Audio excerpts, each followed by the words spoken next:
so I can go back to class. That's cool. Yeah, you should look at some of these Mardinly, man. You might. So I grew up in Richmond, Virginia, which is it's central VA. It's a couple hours from the beach, about an hour from the mountains. Kind of north meets south kind of place. If you were to look at the East Coast, it's pretty much dead center.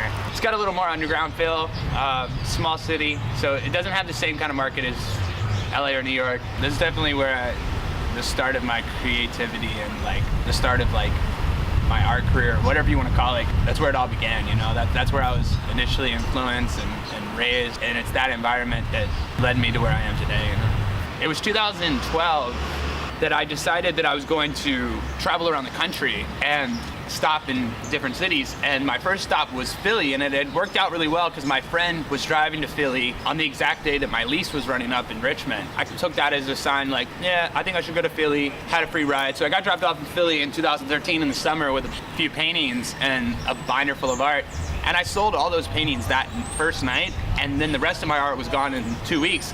And I figured that if I had done that well here, maybe I should stay for a little bit, and then I just never left.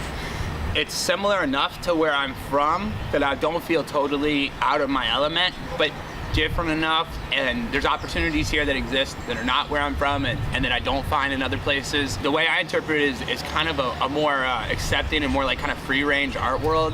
The graffiti culture is a big part of it because where I'm from, there is somewhat of a graffiti culture, but it's limited because of the way the city's set up, the politics, the space. People just don't have the freedom that they have here. There's a lot of range and freedom in Philly that I don't even think exist in New York or LA or some of these other places.